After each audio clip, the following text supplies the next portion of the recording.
गौ चिकित्सालय में गोपाष्टमी का उत्सव मनाया गया। इस अवसर पर हवन भी किया गया, जिसमें गायों को लंपी वायरस से निजात मिलने की प्रार्थना की गई। थोड़ा सा सतीश जी आना सामने को। जी जी जी सर जी, धन्यवाद धन्यवाद जी। आशीर्वाद प्राप्त करते हुए स्वामी जी सभी को आशीर्वाद दे रहे हैं और सभी भगत जन स्वामी जी के चरण लेकर के आशीर्वाद ले रहे हैं। आप देख सकते हैं कि करनाल में इस समय गौ चिकित्सालय गौ धाम में कार्यक्रम, इस कार्यक्रम में सभी आशीर्वाद प्राप्त कर रहे हैं स्वामी ज्ञानंद जी महाराज गोपाष्टमी पर्व पर। करनाल के समाज सेवी और सभी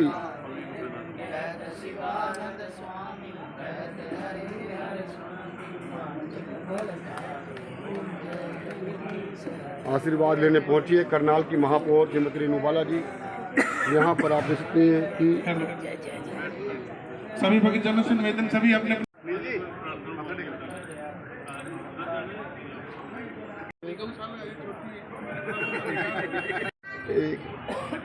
सर्वप्रथम आज कार्तिक मास की अष्टमी के रूप में जो हमारी आस्था भी है, श्रद्धा भी है और गौ सेवा की एक प्रेरणा की तिथि भी है।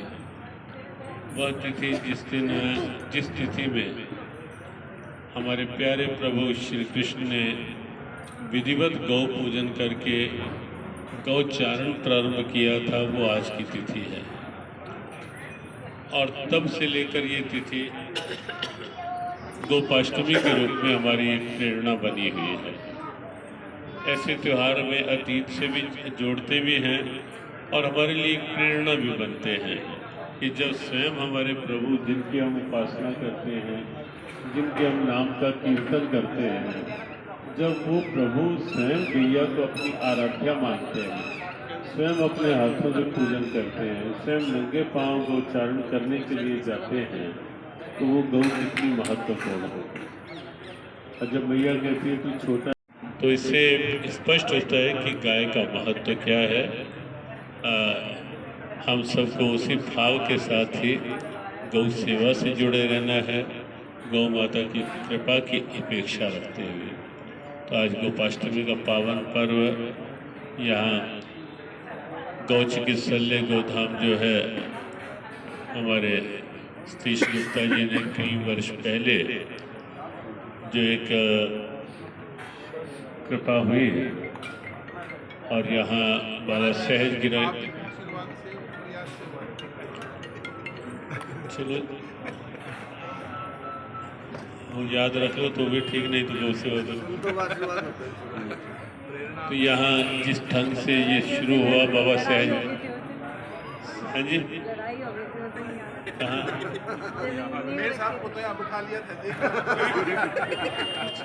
अच्छा करके कहा कि मंगलवार को मिलना मेरे।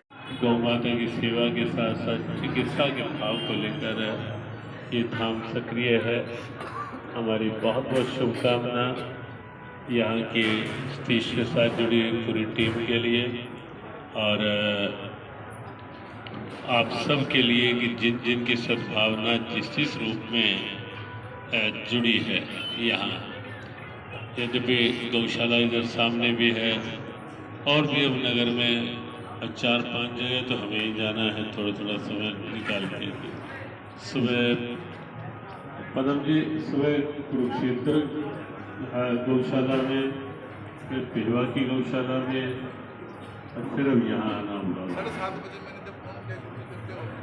अब पिलवा गौ पूजन और वह चल रहा था, तो पूर्णाहुति करवा के फिर यहाँ पूर्णाहुति वहाँ का कार्यक्रम। तो आप सब जुड़े रहें, गौ सेवा से जुड़े रहें, गौशाला से जुड़े रहें, क्योंकि चिकित्सा की सेवा बहुत महत्वपूर्ण है। इससे आप जुड़े रहें। तो गौ सेवा से जुड़े, जैसे भी जुड़े, जहाँ भी जुड़े, सब एक ही है। लक्ष्य देखो, गौशाला लक्ष्य नहीं है, लक्ष्य गौ सेवा है।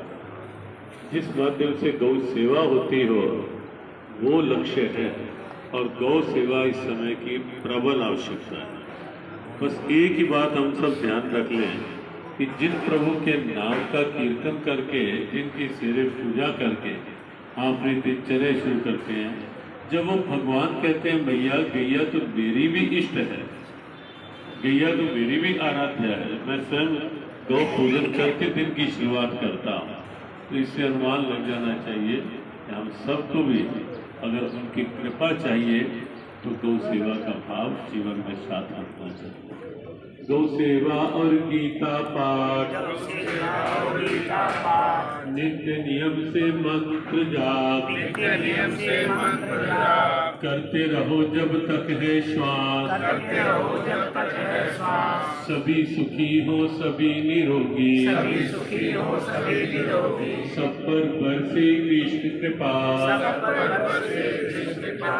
मंगलमय हो सबका जीवन, घर घर बरसे कृष्ण कृपा, सब पर बरसे कृष्ण कृपा। मेरे नाथ मैं आपको भूलूं नहीं, मेरे नाथ अपनी कृपा सदा सब पर बनाए रखें।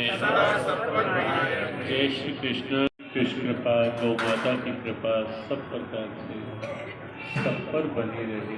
पुनः गोपाष्टमी की आप सबके लिए कण कण के लिए बहुत बहुत शुभकामनाएं। के चरणों में नमन करते हुए गुरुजी मैं बताना चाहूँगा कि यहाँ पे हमारी पहले इस हॉस्पिटल की कैपेसिटी 125-130 की थी मेरे को, और पीछे अभी जो ये बरसात के सीजन में इतना ज़्यादा रस हो गया कि यहाँ की कैपेसिटी कम हो गई थी। तो उस तरफ देखते हुए होल की एकदम से ज़रूरत पड़ी थी जी, और उसमें उस होल को बनाने के लिए ना जी बाबू जी का बहुत अच्छा सहयोग रहा है और राज जी का बहुत अच्छा सहयोग रहा है। दोनों ने लगभग 251 लाख रुपए के होल का निर्माण कराया। बाबू जी का बड़ा किया है राज्य में। अभी इस चिकित्सालय की प्रधान जी और ये राज्य तो गौ सेवा के पर्याय ठाकुर जी कृपा बनाए रखे, स्वस्थ रहे और प्रभु क्षमता और देते रहे, बढ़ाते रहे। और यहाँ के प्रधान सेवक के नाते जो जिम्मेवारी है सेवा वो सुशील अग्रवाल जी के द्वारा हो रही है। आप उनके गले में पटका डाल के करेंगे। सुशील जी एक मिनट सामने देना। सर साहब सामने सर सुशील जी सर जिन्होंने बड़ी सेवा इस गौ चिकित्सालय के लिए जब हाँ जी। इसका निर्माण हुआ था तब भी की थी और अभी भी जरूर सर, सामने पे। जिसके स्वामी ज्ञानंद जी महाराज इस समय पद्म सेन गुप्ता जी को आशीर्वाद देते हुए समृद्ध चिन्ह के रूप में जो कि स्वामी ज्ञानंद जी महाराज जी दे रहे हैं। भगवान की कृपा आज चिकित्सालय में गोपाष्टमी का उत्सव मनाया जा रहा है। ये हरियाणा में एक ऐसा चिकित्सालय है जहाँ गौओं का खूब इलाज होता है और गौ स्वस्थ हो जाती हैं तो दूसरी गौशाला में शिफ्ट हो जाती है। ये प्रधान जी की लगन और मेहनत काम कर रही है, सुशील जी की, इस कारण ये हॉस्पिटल का कार्य चल रहा है। जहाँ से भी फ़ोन आता है गऊ के लिए, एक्सीडेंट के लिए, बीमार के लिए यहाँ एडमिट की जाती है, ठीक हो जाती है। यहाँ बड़ा सहयोग से काम चल रहा है, ऐसे ही चलता रहे। मैं कहता हूँ अपने भारत में करनाल हॉस्पिटल का नाम हो ताकि गौ माता की सुरक्षा हो सके। स्वामी जी गौ माता को माँ चीख कर कहा जाता है, लेकिन दूध पीने के बाद इस माँ को सड़कों पर क्यों छोड़ दिया जाता है? ये बात तो देखो स्वार्थी लोगों की है, बाकी जो माँ मानते हैं तो माँ से ही चल रहा है। आज तक इतना काम कर रहा है, मेरे पास 15-16 गौशाला, ये माँ कहने वाले भी इनको चला रहे हैं, छोड़ने वाले नहीं चला रहे। जो इसको माँ मानते हैं वही दे रहे हैं इसके लिए दान सहयोग, वही कर रहे हैं। आम आदमी जो छोड़ता है उसको कोई मतलब नहीं। स्वामी जी भगतजनों का कहना है कि स्वामी गोपाल दास जी महाराज सोते कब हैं, 24 घंटे गौशाला की गौ धाम में गौ सेवा के लिए तैयार रहते हैं। ऐसे जब गृहस्थी लोग दिन रात अपना काम करते हैं कमाने के लिए, अपनी पीढ़ियों के लिए, हम जनता के लिए दिन रात काम कर सकते हैं। और भगवान की शक्ति है, श्याम बाबा का आशीर्वाद है, गौ माता की शक्ति साथ है। ये कार्य हो रहा है, होता रहेगा, चलता रहेगा ये कार्य। सभी को क्या प्रेरणा देना चाहते हैं? सोते हैं आप?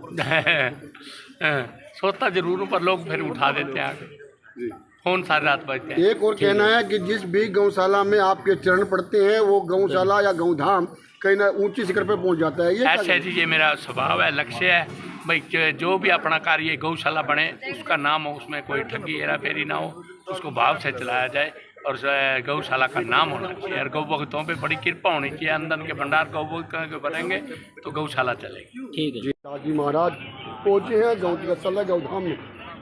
उनका सभी भक्त बात है पूरे देश वर्ष के लिए गोपाष्टमी का त्यौहार हर वर्ष की भांति इस वर्ष भी गौ चिकित्सालय गौ धाम प्रांगण में मनाया गया। सर्वप्रथम हवन यज्ञ किया गया, फिर गौ पूजन किया गया और इस सुनहरी मौके पर गीता मनीषी महामंडलेश्वर श्री ज्ञानानंद जी महाराज जी का सानिध्य प्राप्त हुआ। आज इस गौ चिकित्सालय में सभी भक्त जनों को एक अच्छा प्रेरणा स्वरूप एक वो हमारे को संदेश दे के गए हैं और उनके द्वारा संदेश में बोला गया है कि सभी भारतवासियों का फर्ज बनता है कि वो आज के दिन गौ सेवा का प्रण अवश्य ले। ऐसा एक संदेश महाराज जी के द्वारा दिया गया। सतीश जी, पुष्ट जो गाय हैं उनकी सेवा तो सब कर लेते हैं जी, लेकिन घायल और लाचार गौओं की सेवा करना या उन्हें स्वस्थ करना ये और बड़ी सेवा है। देखिए, हम इसमें अपना सौभाग्य मानते हैं कि भगवान श्री कृष्ण जी ने हमारे को एक ऐसी सेवा दी है और हम अपने आप को सौभाग्यवान मानते हैं कि बेसहारा और लाचार जितने भी घायल बीमार गौवंश हैं उनकी सेवा करने का जो मौका हमें मिला है, इसलिए हम अपना सौभाग्य मानते हैं। लोगों के पास एक मौका होता है, अगर कोई लाचार घायल गौ है तो एक फ़ोन करें ताकि वो हमारे यहाँ से हर तरह से सुविधा है। हमारी एम्बुलेंस है, हमारे हेल्पलाइन नंबर हैं, हर जगह उनको हमने वितरित किया हुआ है। कोई भी भाई किसी को भी हमारा कोई शहर में या शहर से बाहर कोई घायल बेसहारा गोवंश दिखाई देता है तो हमारे हेल्पलाइन नंबर पे अगर वो फ़ोन करेगा तो कुछ ही क्षणों में हमारी एम्बुलेंस जाके उसको उठा के लाएगी। और हमारे यहाँ पे एक कुशल टीम है जो इलाज के लिए 24 घंटे तत्पर रहती है, वो उस गौ माता का इलाज करके उसको स्वस्थ करेगी। लोगों को भी कहेंगे एक बार गौ धाम में गौ चिकित्सालय में आकर देखें कि वो ही प्रेरणा स्वरूप संदेश आज महाराज जी के द्वारा किया गया है कि हर भारत वर्ष में रहने वाले व्यक्ति का एक जिम्मेवारी, एक फर्ज, एक सौभाग्य है कि वो गौ माता की सेवा अवश्य करे। सबसे पहले तो मैं गोपाष्टमी की सभी को बहुत बहुत बधाई देता हूँ। सभी से निवेदन करता हूँ जितनी भी ज़्यादा से ज़्यादा हो सके गौवंश की सेवा करनी चाहिए। ये सबसे बड़ा सौभाग्य की बात है। स्वामी जी ने भी यही कहा है, सभी को गौवंश की बहुत बहुत सेवा करनी चाहिए। गोपाष्टमी का दिन है। आज के दिन पूरे भारतवर्ष में सभी गौशाला में हवन यज्ञ किया जा रहा है और जैसे महाराज जी प्रेरणा देके गए हैं भी सभी ने मतलब प्रत्येक परिवार ने जितने भी गौशाला है सब में दान देना चाहिए, घास देना चाहिए और सेवा करनी चाहिए। जैसे कि ये एक हॉस्पिटल है गौ चिकित्सक, जितने भी करनाल के आसपास के कोई एक्सीडेंट हो जाता है, कोई बीमार है, उनकी ये सेवा करते हैं। ये सबसे बड़ी सेवा है। जो दूध देने वाले गाय की तो सभी सेवा करते हैं दूध के लिए, ये सबसे बड़ी सेवा है और इनसे प्रेरणा लेनी चाहिए। जितने भी गौशाला है उनके आसपास सब ने ये ऐसा करना चाहिए और सेवा करनी चाहिए। इससे बड़ा कुछ नहीं है। ठीक चाहूँगा कि जिस प्रकार से हम अपनी माँ का दूध पीने के बाद उसको सड़कों पे नहीं छोड़ते, ऐसे ही हमें हमेशा अपनी गौ माता का भी दूध पीने के बाद सड़कों पर नहीं छोड़ना चाहिए। हमेशा उसको माता ही मान के उसकी सेवा करनी चाहिए। अगर वो दूध नहीं देती है तो दोबारा दूध देगी, तो हमें उसका थोड़ा सा इंतज़ार करके अपने पास रख के उसकी सेवा अवश्य करनी चाहिए। क्या नाम है? ऋषिपाल हेमदा। करेंगे टेबल पे बैठ कर लेते स्वामी जी, आप क्या संदेश देना चाहते हैं गोपाष्टमी पर? गोपाष्टमी हमारी आस्था का भी पर्व है, क्योंकि ये वो पर्व है जिस दिन भगवान कृष्ण ने प्रथम दिन विधिवत गौ पूजन करके छोटी आयु में गौचारण प्रारंभ किया नंगे पांव। तब से ये पर्व हमारी आस्था का पर्व भी है, प्रेरणा का पर्व भी है, परंपरा का पर्व भी है। और इस पर्व से हमें प्रेरणा मिलती रहती है कि जब स्वयं भगवान कृष्ण गाय को अपनी आराध्या मान करके नंगे पांव गौचारण करने निकलते हैं, स्वयं गौ पूजन करते हैं, गौ माता को अपने हाथ से भोग लगाते हैं, तो निश्चित रूप से भगवान की पूजा करने वाले, भगवान के नाम का जाप करने वाले हम सबका ये कर्तव्य बनता है कि हमें यदि वास्तव में श्री कृष्ण कृपा चाहिए तो हम गौ माता की सेवा करें। जो निराश्रित गौवंश है उसको वैसे निराश्रित पहली बात तो छोड़े नहीं, और निराश्रित गौवंश को भी यथा उचित स्थान मिले। गौ माता के सम्मान में ही हम सब का सम्मान है, राष्ट्र का सम्मान है, पूरी मानवता का सम्मान है। जगह जगह पे गौशाला में प्रोग्राम किए जा रहे हैं। हाँ, अच्छी बात है। गोपाष्टमी है, गौ माता का दिवस है, तो हर गौशाला में गौ पूजन के कार्यक्रम होने चाहिए, बल्कि हर घर में गौ पूजन होना चाहिए। सर्वत्र हर हृदय में गौ पूजा का भाव होना चाहिए। स्वामी जी, दूध जो दुधारू गौ है उनका दूध तो पी